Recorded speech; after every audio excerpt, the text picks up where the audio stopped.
C'est l'heure du journal de la télévision Symbédigie. Dans quelques instants, les principales articulations. La société civile de la République démocratique du Congo continue à revendiquer la tenue d'un vrai dialogue national inclusif. Au cours d'une déclaration rendue publique ce mardi 8 octobre 2013 par son président Christopher Ngoy, la société civile de la RDC remet en cause les assises de concertation nationale qui viennent de se clôturer. N'ayant pas trouvé gain de cause à leurs revendications, les infirmiers et personnels administratifs de la santé ont décidé de poursuivre la grève jusqu'à 7 jours. C'était au cours d'une assemblée générale tenue le lundi dernier devant l'hôpital général de référence de Kinshasa. Symbédigie Info, tout de suite les développements.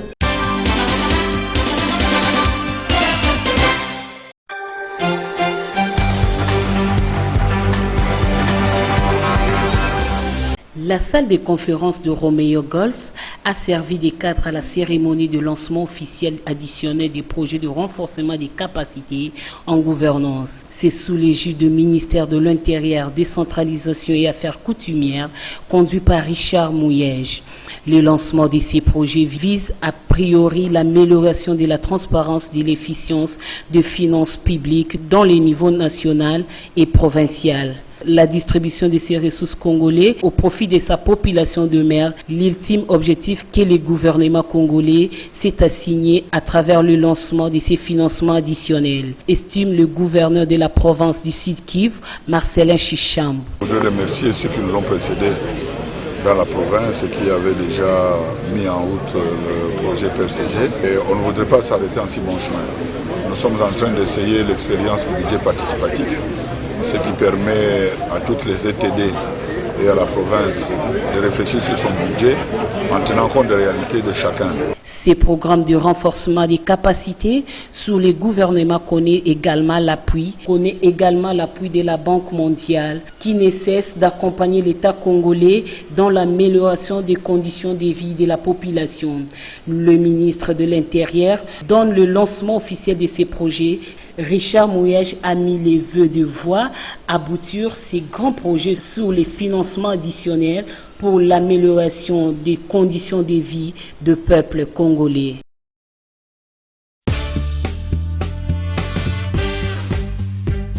Après la clôture des assises de concertation nationale par le chef de l'État Joseph Kabila le week-end dernier, les réactions jaillissent de part et d'autre dans les états-majors de la classe politique congolaise ainsi que de la société civile.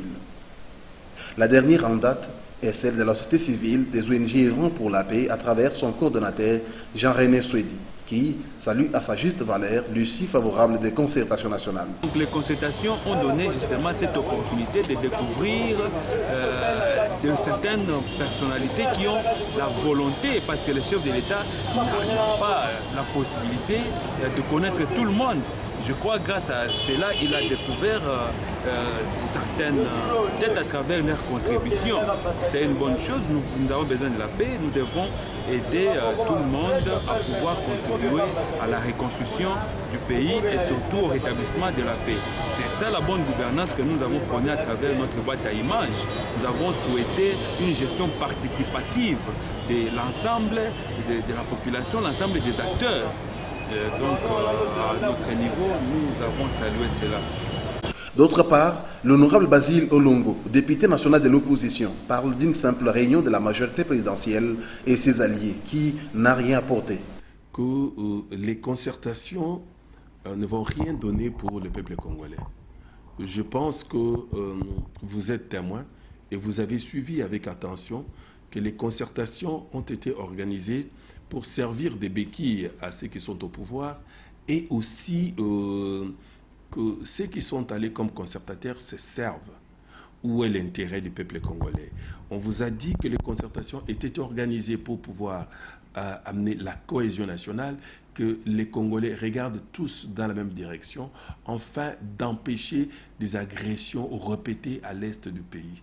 On vous dit comme solution, il faut mettre en place un gouvernement. Et là, ça va mettre fin à des agressions répétées. Est-ce que c'est logique? L'élu de la FONA continue à revendiquer le vrai dialogue entre les deux parties en conflit. La cohésion consiste à regarder dans la même direction.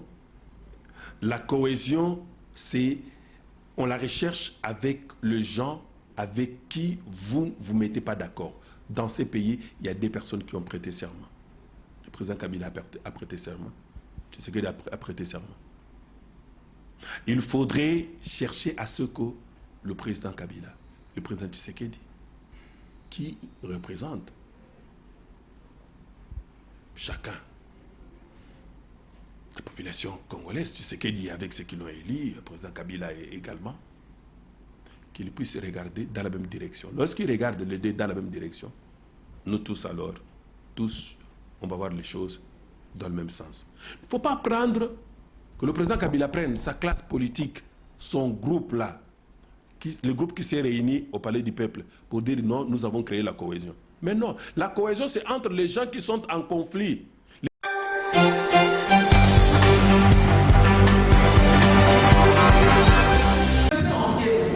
La société civile de la RDC fustige la confusion délibérément entretenue en vue de flouer le peuple congolais sur le vrai dialogue qu'elle continue à attendre conformément à l'esprit de l'accord cadre. Dans une déclaration rendue publique ce mardi 8 octobre par son président Christopher Ngoï, au cours du lancement du premier forum citoyen, la société civile de la RDC constate la présence continue de la pratique de la corruption tout en soulignant que les concertations nationales n'ont rien apporté selon eux. Nous avons tous constaté la présence continue de la pratique de la corruption et que ces concertations n'ont apporté rien de substantiel au regard des prescrits internationaux et des attentes de la grande majorité de nos populations qui demeurent soumises aux mêmes actes de la guerre, à la misère devenue insoutenable et sans alternative claire devant mettre fin à la crise de légitimité, à l'instrumentalisation de la démocratie, à l'érection d'une armée républicaine pouvant faire face au foisonnement des troupes armées avec leur cortège de viol.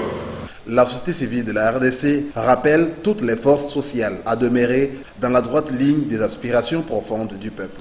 Se réfusons toutes à saisir en faveur de la transparence et pour une réelle démocratie, rappelle toutes les forces sociales à ne pas être vaincues par ce monde de l'espoir. Demeurer dans la droite ligne des aspirations profondes du peuple en supportant tous les coups du sort avec une inébranlable fermeté. Et enfin, le moment ardemment désiré, jouer son rôle, arracher les forces à la destinée mauvaise. Celle-ci reste engagée résolument pour une race de Congolais imbus des valeurs de haute intégrité et de responsabilité.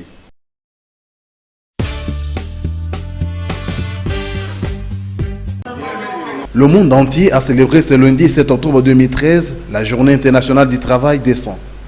Occasion pour les différentes organisations des travailleurs dans le monde entier de faire l'état de lieu des conditions sociales des travailleurs. À l'issue d'une assemblée générale tenue ce lundi par l'Union fait la force, l'UFF, le président de l'Union nationale des travailleurs du Congo, INTC, Modeste Amédine Simbou, parle de la quintessence de cette journée. L'objectif, c'est de nous rappeler que le travail ne peut pas se faire n'importe comment. Aujourd'hui, le travail doit se faire dans des conditions que nous qualifions justement de décentes. Dans ce sens que nous avons besoin d'un travail productif, nous tous.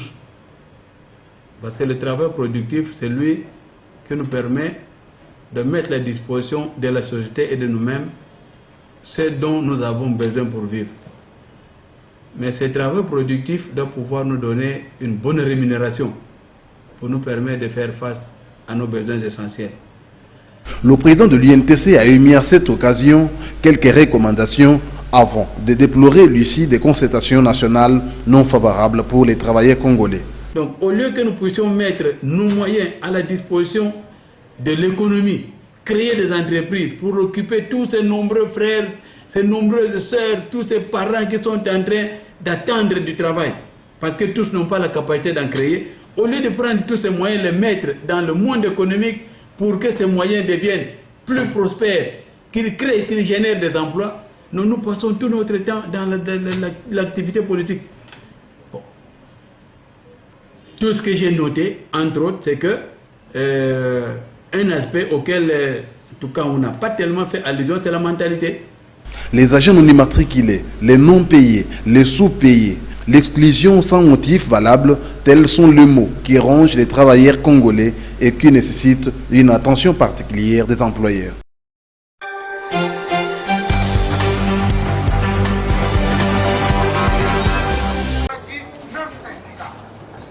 La grève des infirmiers et personnels administratifs de la santé est repoussée à 7 jours. Telle est la décision prise au cours d'une assemblée générale tenue ce lundi 7 octobre 2013 par le syndicat de la santé devant l'hôpital général de référence de Kinshasa. Le SINAPETAS, la DICICO, le SINCAS et la SOLSICO disent avoir rencontré le directeur de cabinet du ministre de la Santé publique pour obtenir, au cours de leur discussion très tendue, d'infisquer une seule résolution sur 26 revendications contenues dans leur cahier des charges. Face à cette indifférence du gouvernement de la République de résoudre leurs préoccupations, les infirmiers et les administratifs décident de maintenir le bouton appuyé sur la grève. Assemblée de restitution de l'évolution du dossier de la grève. Nous retenons que jusqu'au jour d'aujourd'hui, la seule démarche qui a pu être faite, c'était la rencontre que nous avons eue le lundi de la semaine passée avec le directeur de cabinet du ministre de la Santé. Nous lui avons dit, le petit nombre que nous étions là-bas, parce que nous étions 5 seulement, nous n'étions pas autorisés à pouvoir donner un avis. Nous allons poser la question à l'Assemblée qui va devoir se prononcer. Et aujourd'hui, lundi 7 octobre, nous nous sommes retrouvés en Assemblée. Il n'y a pas eu d'autres rencontres avec les autorités toute la semaine passée. Nous avons fait le rapport, le compte rendu de tout ce que nous avons eu. Et la conclusion est que nous reconduisons encore la grève pour 7 jours. L'opinion publique s'interroge si ce sont les moyens qui manquent son gouvernement pour satisfaire les infirmiers et les administratifs.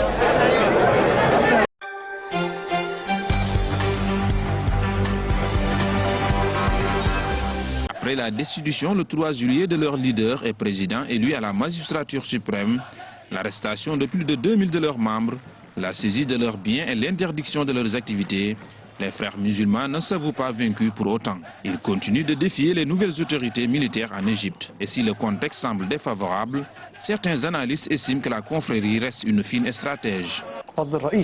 Le principal objectif de ces attaques n'est pas de créer le changement politique que les partisans des frères musulmans réclament, mais de faire pression sur le gouvernement actuel pour que ce dernier accepte une phase de négociation. Ils souhaitent protéger certains de leurs dirigeants d'éventuelles poursuites pour leur implication dans ces attaques. La confrérie est confrontée à une crise profonde et une fois cette vague de violence terminée, le groupe révisera ses politiques. Il s'agira de mettre fin à la division au sein du groupe entre les dirigeants corrompus et sa jeunesse. Cela va créer un grand changement dans l'influence de l'islam politique en Égypte.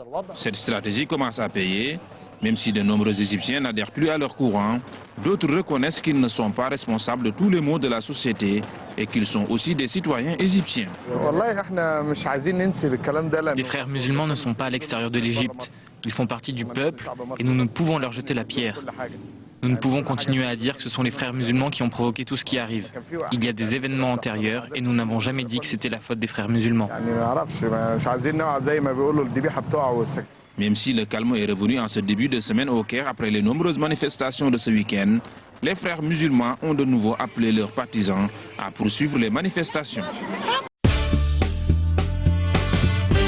L'Algérie veut durcir les lois antiterroristes. Le gouvernement algérien soumettra un projet de loi à l'examen au Parlement, un projet qui vise à ce que les lois déjà en vigueur soient conformes aux traités internationaux ratifiés en matière de lutte contre le terrorisme, le financement d'organisations terroristes ou encore la dégradation des installations de navigation aérienne seront considérés comme actes terroristes et feront l'objet de lourdes sanctions. Pour rappel, l'Algérie a été touchée par une vague de terrorisme pendant les années 90.